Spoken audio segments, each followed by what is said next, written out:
Olá galera, tudo bem com vocês? Hoje a gente está iniciando uma outra semana aqui, tá? Essa semana a gente vai falar sobre montando o som do zero, tá? É o título da nossa semana de áudio, nossa sequência de vídeos aí. Eu vou dar dicas, vou falar um pouco e dar dicas aqui sobre uma montagem de um som de pequeno porte, tá galera? Um sonzinho aí para igrejas, utilizando as duas caixas de PA, dois subs, tá? Duas caixinhas de retorno, um som bem básico, tá galera? E hoje a gente vai falar sobre as escolhas dos equipamentos, tá? Como escolher os seus equipamentos de áudio, né? Da melhor forma. Primeira coisa eu gostaria de falar aqui, galera, que tudo começa com a acústica do ambiente, aonde você vai colocar os seus equipamentos, tá? A acústica é tudo no áudio, tá, galera? Não adianta você ter lá um equipamento top de linha, equipamento high-tech, top demais, uma mesa Yamaha M7CL, uma Digico SD8, um PA Meyer Sound, sendo que o teu ambiente, a acústica do teu ambiente não é boa, tá? Você pode colocar lá o PA mais top que for, não vai ter um resultado muito bom. Então tenha em mente, a acústica do ambiente que você vai sonorizar, ela tem que ser boa, tá? Geralmente quando o pessoal vai construir igrejas, por exemplo, elas não levam em conta o projeto acústico do local, tá? E o que seria a acústica? Resumidamente, é como as ondas sonoras vão se comportar no teu ambiente, tá? Como as ondas sonoras vão se comportar no teu ambiente. Você vai ter muita reverberação, você vai ter muita reflexão, tá? E isso é importante no áudio. Em locais fechados, a gente tem bastante problema com reverberação, tá? A reverberação acontece dessa forma. Nosso sistema lá está emitindo nas sonoras, tá? Nossa caixa de som.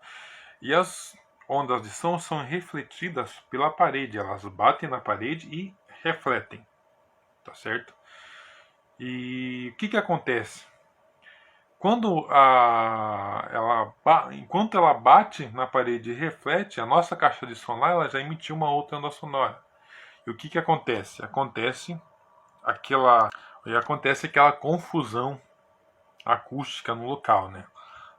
Então a reverberação, ela é causada pela reflexão, tá? As ondas sonoras, elas batem na parede e refletem, não só na parede, como no teto, enfim. Como que, como que eu faço para resolver isso? Bom, a reverberação ela tende a diminuir quando o ambiente enche de pessoas, tá? Você pode reparar muito bem nas igrejas. Quando as igrejas elas estão vazias, há uma reverberação muito grande.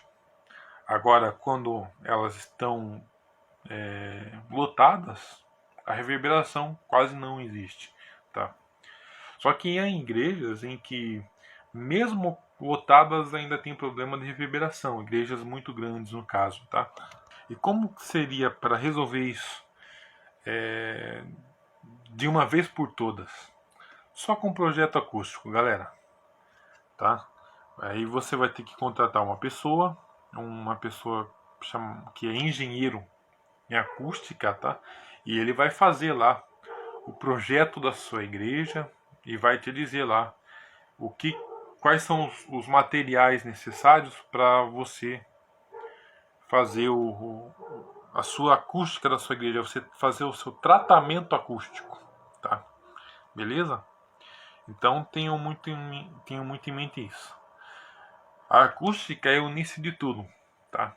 Não adianta você ter lá um equipamento top e não ter uma acústica boa, tá? Bom, agora nós vamos falar sobre a escolha do nosso sistema. Tem muita gente que acha que é assim, que vai comprar uma caixa de som, só leva em conta a potência que essa caixa de som tem. Ela não leva em conta o dB/SPL. O que seria o dB/SPL? dB, tá? Vem de decibel, que é a medida que a gente usa para medir o som. E SPL é Sound Pressure Level, que traduzindo para o português é nível de pressão sonora. Meu inglês não é grande coisa, mas acho que deu para você entender. O que seria isso? O que seria dB/SPL? Tá? É o nível de pressão sonora que aquela caixa de som, por exemplo, tá? Porque a gente pode medir SPL tanto no equipamento, tanto no ambiente, tá? Eu vou falar daqui a pouco. Mas no equipamento é o nível de pressão sonora que aquela minha caixa de som lá pode emitir, tá? A capacidade de pressão sonora que ela pode emitir, tá? Entre outras palavras, até que altura do som que aquela caixa pode chegar, tá? Isso é dB/SPL. Você tem caixas de som de 200 watts que falam mais do que caixas de som de 500 watts, tá? Por causa do dB/SPL. Por causa do nível de pressão sonora. Qual que é a diferença entre uma caixa de 200 watts com 100 dB de pressão sonora e uma caixa de 500 watts com os mesmos 100 dB de pressão sonora? A diferença é que a caixa de 500 watts vai precisar de mais potência para chegar naquele 100 dB lá, tá? Por isso que existem caixas de 200 watts que falam mais alto do que caixas com potências maiores. A gente também leva a potência em consideração, mas além dela, a gente também leva em conta a pressão sonora. E como eu falei, o dB/SPL também é medido no ambiente, tá? Para isso, você vai ter que trabalhar com logaritmos, tá? Porque o decibel é uma medida logarítmica, tá? Como que é feito isso? A gente pega o pé direito do local, tá? A largura, né? O comprimento, e a gente calcula, a gente coloca isso dentro de um cálculo. E esse cálculo ele vai me dar a pressão sonora que é preciso para eu poder cobrir esse local com som, tá? Qual é a pressão sonora que eu preciso para cobrir esse local? Qual é a necessidade do meu local em termos de pressão sonora? Eu não sei fazer muito esse cálculo, eu não sei fazer esse cálculo porque eu sou péssimo em matemática, tá? Mas a gente tem que saber, tá? Quando a gente vai lá comprar o nosso equipamento. Com esse cálculo, eu, sabendo a necessidade do meu local em termos de pressão sonora, eu escolho qual tipo de caixa que eu vou trabalhar, tá? Lá no meu local. Gente, então é isso. A gente tem que saber qual é a nossa necessidade de som, tá? A gente tem que saber qual é a nossa necessidade antes da gente comprar um equipamento lá para nossa igreja lá. Qual é a nossa necessidade de som, tá? Qual é a nossa necessidade lá? Quantos canais a minha mesa tem que ter, tá? Então é isso, galera. A gente tem que saber e quanto que eu tenho para gastar, tá? A gente tem que saber essas duas coisas. Qual é a minha necessidade e o quanto que eu tenho para gastar no meu equipamento, quanto eu tenho para investir, tá? E agora eu vou dar umas dicas aqui de escolha de microfone, tá? A gente tem dois tipos de microfone comum, que é o dinâmico, que a gente usa para falar, e o condensador, tá? E a gente tem o que a gente chama de figura polar, tá? Figura ou padrão polar também, que é nada mais é do que a forma de captação do microfone, tá? A gente tem microfone cardioide, bidirecional, que também é conhecido como figura 8, e o omnidirecional. Qual que é a diferença entre esses padrões de captação do microfone? O microfone cardioide, eu estou com esse microfone aqui, tá? Ele é um microfone de karaokê, ele não é recomendado no ao vivo, tá? Importante dizer, esse microfone aqui, ele só serve pro karaokê, tá? Só para você cantar no karaokê. Ele não tem qualidade suficiente para você usar para aplicações maiores, como um culto, por exemplo. Isso aqui é horrível a qualidade dele. Só serve para você falar no karaokê na sua casa. Pois bem, voltando aqui, o padrão cardioide, o microfone cardioide, ele só vai ter uma captação aqui na frente do microfone. Ele vai rejeitar o som que vem de trás, tá? Ele vai ter uma captação mais ou menos assim, ó. Aqui, ó.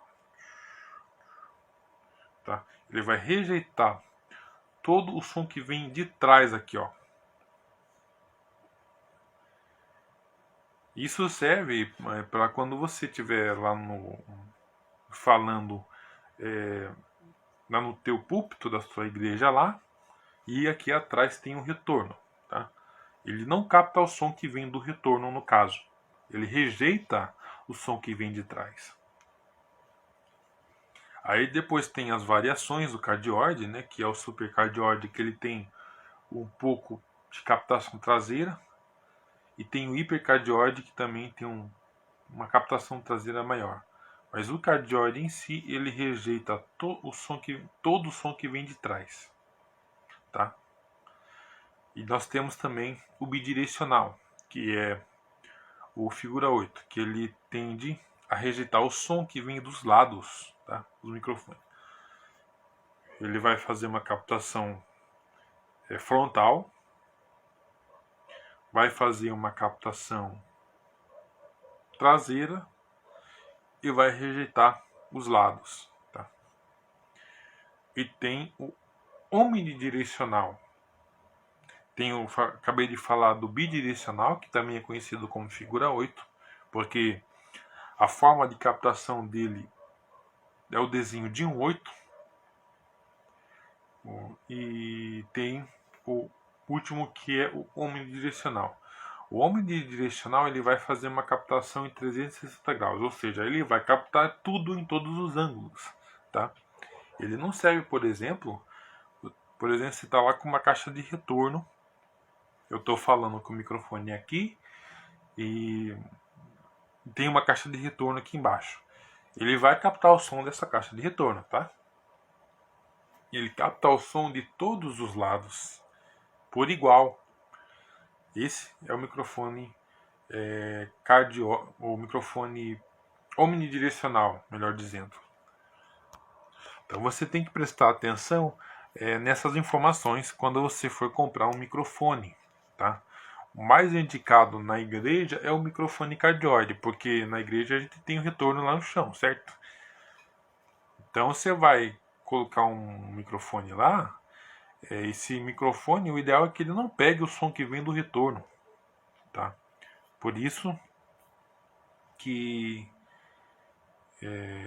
o mais indicado nas igrejas é o microfone cardioide. A gente usa o omnidirecional raras vezes quando você quer fazer uma captação do ambiente, quando você quer fazer a captação da bateria como um todo, tá? Mas a gente no púlpito assim, o ideal seria o cardioide, tá? Eu também vou dar dica de escolha de microfone sem fio, tá? Então, lembra quando teve aquele desligamento analógico das TVs analógicas, né? Agora em 2017, 2018, que foi passado aquela frequência dos 700 MHz, tá? Pro 4G das operadoras. Não era só as TVs analógicas, o sinal analógico de televisão que operava naquela frequência, né? Frequência que compreende entre os 696 MHz até 802, se não me engano, tá? Que o pessoal chama de faixa de 700 MHz. Não era só a televisão analógica que operava ali. Também operavam ali os microfones sem fio, tá? Aí o que aconteceu? As TVs analógicas deixaram de operar, que todo mundo sabe, né? Tivemos que comprar, as pessoas tiveram que comprar antenas, aqueles conversores de digital, e isso também impactou o mercado do microfone sem fio. A Shure, por exemplo, desde da época desse acontecimento, ela deixou de trazer certos modelos de microfone sem fio para o Brasil, por causa por causa de passar aquela frequência dos 700 MHz para o 4G. Aí o que acontece? Os microfones que operam nessa frequência, eles ou vai ficar falhando, tá? Vai ficar falhando, ou não vai funcionar, tá?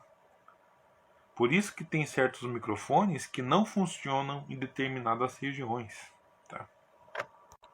Hoje em dia, esses microfones que operam, aliás, nessa frequência, eles só vão pegar na roça, né? Em áreas longe das cidades, em áreas onde nós não temos sinal de 4G. Então, qual que é a minha dica? Não compre microfones que operam nessa frequência entre 696 MHz até 802. Tá? Os microfones que passaram a ser produzidos depois desse acontecimento, eles operam uma frequência mais baixa lá. Mas ainda tem microfones que operam nessa frequência no mercado, tá? Para vender em algumas lojas por aí, principalmente em lojas que vendem coisas usadas. Então, quando você for comprar um microfone sem fio, você veja qual é a frequência de operação desse microfone, tá? Que frequência que ele opera? Isso vem escrito na caixa do microfone, tá? Então, e é isso, galera. Tem que prestar atenção nesses detalhes, porque senão você vai comprar um microfone lá e ele não vai pegar ou vai ficar falhando, tá? Mas é isso, galera. Acho que isso é tudo que eu tinha para falar no vídeo de hoje. Vai comprar equipamento lá para sua igreja, para o seu barzinho. Primeiro, você tem que ver para o que você vai usar esse equipamento. Qual é a necessidade de som do meu local? É isso. A gente sabendo disso, né? E sabendo também qual é o orçamento, o quanto que a gente quer gastar, a gente encontra o equipamento para mim. Eu sempre costumo dizer que não existe assim o melhor equipamento do mundo. O equipamento do mundo é o equipamento que atende à minha necessidade, tá? E que cabe no meu bolso, tá? O melhor equipamento do mundo é o equipamento que atende à minha necessidade, com qualidade, né? Um equipamento bom e que cabe no meu orçamento. Guardem muito bem isso, tá? Mas é isso, galera. Eu acho que por hoje é só, tá? A gente vai seguir essa semaninha aí. Amanhã a gente vai falar sobre cabos, tá? E é isso aí. Até mais. Breve. Falou.